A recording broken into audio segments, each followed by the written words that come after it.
Hola, muy buenas. Siento el corte del anterior vídeo, lo había calculado para unos 10 minutos y al final se me fue la mano y me pasé del límite de 15 minutos que marca YouTube. Así que esta es la segunda parte del vídeo anterior. Bueno, como recompensa os voy a poner la instalación completa de Repeater Host. Es bastante sencillo, simplemente hay que ir pulsando siguiente, siguiente, siguiente. Siguiente, acepto, siguiente, siguiente y ya está. Muy fácil. En el vídeo anterior habíamos configurado el Arduino para cargar Marlin ya en la Sanguinololu o en vuestro Arduino Omega, con las RAMs. Y a partir de este punto vamos a conectarnos a la impresora y hacer una simulación de cómo sería una impresión. Bueno, y ya ha terminado, así que sencillamente hacemos clic en finalizar y ya se nos abre. Y esto sería la vista normal. Aquí veremos las piezas que vamos a imprimir en 3 dimensiones. Y bueno, la parte principal de la configuración de la impresora es este botón de aquí. Hacemos clic aquí en configurar impresora. Aquí buscamos el puerto donde tenemos conectados nuestra placa, el mío es el 31. Los baudios, si os fijasteis, habíamos dejado 250.000 al principio, sin tocar el chasis por defecto. Es necesario poner el mismo valor y todo lo demás como está. Hacemos clic en OK y ya nos podemos conectar a la impresora, simplemente haciendo clic en el botón conectar. Ya estamos conectados y tenemos que subir esto un poco para arriba y aquí leemos las últimas líneas que nos ha escrito la placa base.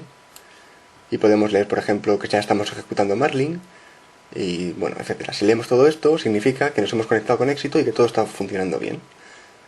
Ahora, por ejemplo, podemos hacer clic en curva de temperatura y vemos las lecturas de temperatura que está realizando la placa. Para tener las lecturas de temperatura, obviamente, tenemos que tener conectados los termistores. Y luego para las pruebas está bien dejar conectados también los finales de carrera. Marlin tiene un seguro por defecto y es que si no detecta al menos 5 grados de temperatura, se apaga, diciendo que hay un error en alguno de los termistores. Eso está bastante bien. Entonces, si no los habéis enchufado, tendréis un error aquí. No es nada grave, sencillamente los tenéis que enchufar. Después, ¿qué cosas más hay por aquí importantes? Por ejemplo, el control manual, es esta pestaña de aquí. Con estos controles podemos movernos en el eje X, en el eje Y, o hacer un homing, que significa ir justo hasta el final de carrera. Podemos hacer un homing global con este botón o uno para cada eje. Y además tenemos aquí alguna configuración extra, como por ejemplo calentar el extrusor a alguna temperatura en concreto o la plataforma antes de empezar. Aquí podemos leer las temperaturas y leemos que un termistor está leyendo 25,30 y otro 25,50. Esto es una buena señal porque más o menos leen la misma temperatura y como ahora está apagada, pues deberían de tener la misma temperatura. La segunda parte importante es esta parte de aquí que dice Slicer. Slicer es el programa que se dedica a trocear nuestras figuras en capas. Entonces, lo más importante es configurarlo bien. Hacemos clic en configurar y aquí tenemos una serie de parámetros. Por ejemplo, cosas sobre la impresora, cosas sobre el filamento y algunas cosillas extra. Podemos correr un tutorial rápido, haciendo clic en Help y luego en Wizard. Y nos hace unas preguntas rápidas. Por ejemplo, ¿qué estamos utilizando? ¿Un Marlin o Sprinter? Sí, siguiente. El tamaño de la cama, pues 20 por 20, siguiente. Tamaño de nuestro fusor, pues por ejemplo 0,3 o el que tengamos. Diámetro del filamento, pues 3 milímetros. Estoy utilizando ABS de 3 milímetros, o es lo que voy a utilizar. Otras capas. Temperatura de fusión que necesitas para el filamento. Esto habrá que irlo calibrando, pero el ABS está sobre los 230 a 250, entonces vamos a poner, por ejemplo, 230 para ver qué tal sale. Siguiente. Temperatura de la cama. Pues para el ABS una temperatura idónea es 100. Pues 100 grados. Siguiente. Y ya hemos finalizado. Y ya nos configura todo según lo que hemos ido escribiendo. Es muy importante que ahora, cuando realizamos cambios, tenemos que ir pulsando en cada pestañita este cuadradito para salvar. O el tamaño... Bueno, vemos, por ejemplo, que el tamaño de capa lo va a hacer de 0,2 milímetros por defecto y la primera capa 0,3. Pues igual queremos que la primera capa la haga siempre igual, 0,2, aunque es recomendable que siempre la haga un poco más gordita. Aquí vemos, por ejemplo, el número de perímetros, lo podemos subir, etc. Tenemos ajustes para la velocidad, para hacer una faldilla antes de empezar a imprimir. Incluso podemos cambiar aquí el tamaño del filamento, o en las opciones generales, en el extrusor podemos aquí cambiar el tamaño del fusor,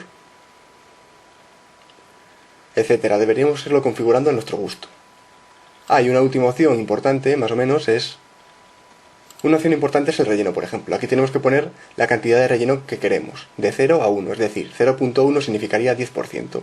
Pues un valor que puede estar bien puede ser, por ejemplo, 50%. Es demasiado quizás rellenar el 50% o un 30%. Y aquí el tipo de cómo lo queremos hacer.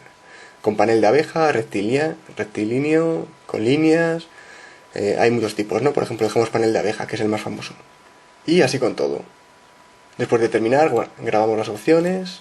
Nos pregunta qué nombre queremos ponerle, por si queremos ponerle alguna cosa, por ejemplo SDF, etcétera.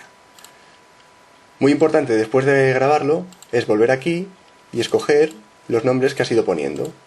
Por ejemplo, hemos puesto aquí SDF y puedes tener varios perfiles para irlos cambiando.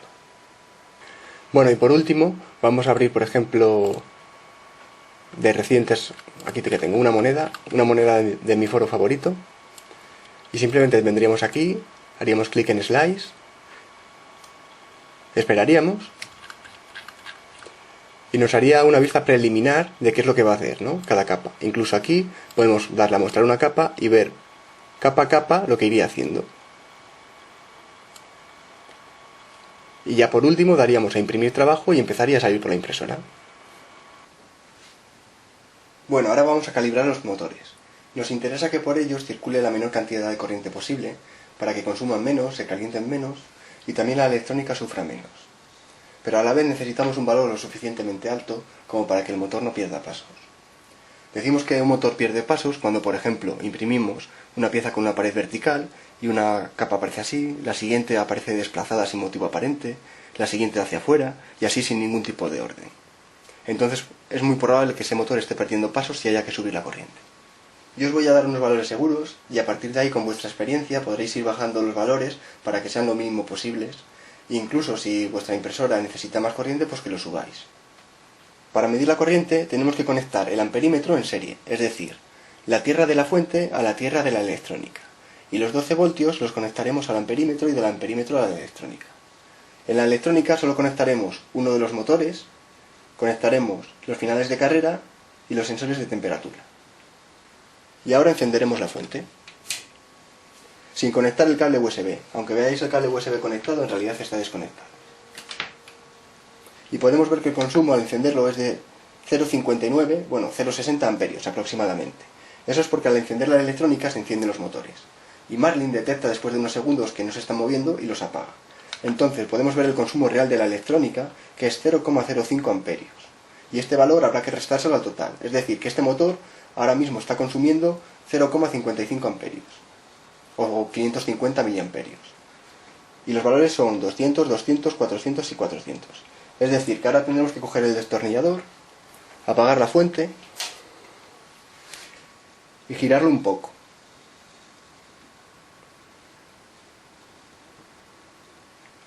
Encendemos de nuevo la fuente y ahora vemos que el valor es 0,24 amperios. Pues prácticamente perfecto, porque hay que restarle los 5 de la electrónica. Aún así lo subiré un poquito para que sean 200 tirándolo alto.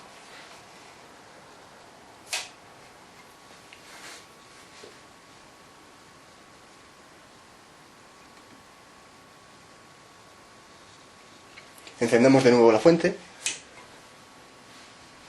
y ahora me he pasado.